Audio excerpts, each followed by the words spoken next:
Mengapa Allah memilih bangsa Israel menjadi umatnya?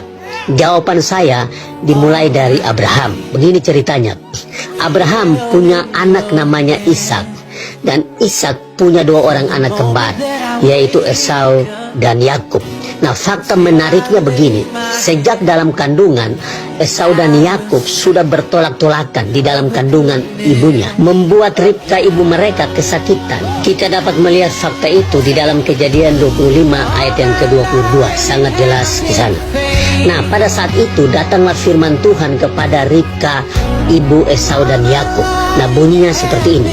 Kejadian 25 ayat yang ke-23 mengatakan, firman Tuhan kepadanya, dua bangsa ada dalam kandunganmu, dan dua suku bangsa akan berpencar dari dalam rahimmu. Suku bangsa yang satu akan lebih kuat dari yang lain, dan anak yang tua akan menjadi hamba kepada anak yang muda. Anak yang tua adalah Esau, dan anak yang muda adalah Yakub.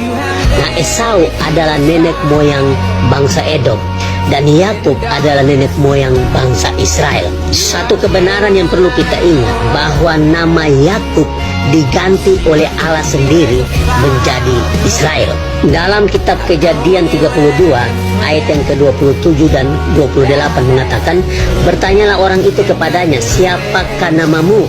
Sahutnya, Yakub.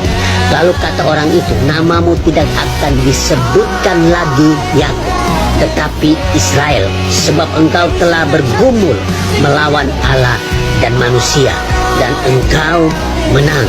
Jadi nama Yakub sendiri diganti namanya oleh Allah sendiri menjadi Israel. Nah, jadi kesimpulan faktanya adalah, yang pertama, bangsa Israel dipilih Allah menjadi umatnya karena kedaulatan Allah.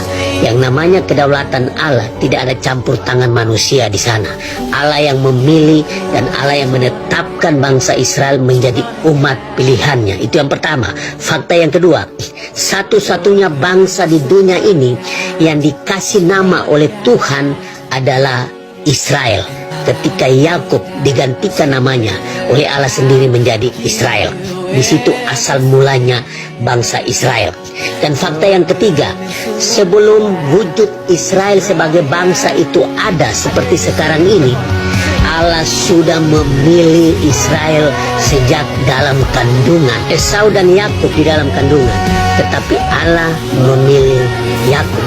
Fakta yang keempat, yaitu sejak dalam kandungan bangsa Israel sudah ditentukan Allah menjadi bangsa yang kuat dan bangsa pemenang. Nah, kita lihat buktinya sejak bangsa Israel keluar dari Mesir pada zaman Musa dan sampai sekarang ini, bangsa Israel tidak dapat dimusnahkan oleh musuh-musuh mereka. Dari zaman Musa sampai sekarang ini, ada banyak bangsa di muka bumi ini yang berusaha untuk memusnahkan bangsa Israel dari muka bumi ini, tetapi satu pun tidak berhasil. Itu karena Tuhan melindungi mereka, Tuhan menjaga mereka, dan Tuhan berperang menggantikan mereka. Bukti lainnya, dalam bidang teknologi dan ilmu pengetahuan, tidak ada yang bisa menandingi Israel dalam segala bidang. Mereka tetap unggul dan pemenang. Nah, ini fakta yang tidak bisa dibantah. Nah, bro dan sis, bagi mereka yang anti Israel, Anda sedang memakai hasil teknologi dan ilmu pengetahuan bangsa Israel. Jujurlah dengan diri Anda. Nah, itulah fakta tentang Israel yang tidak bisa dibantah dengan dalil apapun, karena fakta itu tertulis dalam Alkitab. Itulah keunggulan bangsa Israel, dan melalui bangsa Israel banyak bangsa diberkati dengan ilmu pengetahuan dan teknologi. Inilah fakta yang tidak bisa dibantah oleh siapapun. Tuhan memakai Israel untuk memberkati banyak bangsa, untuk memberkati kita semua dengan ilmu pengetahuan dan teknologi. Tuhan memberkati.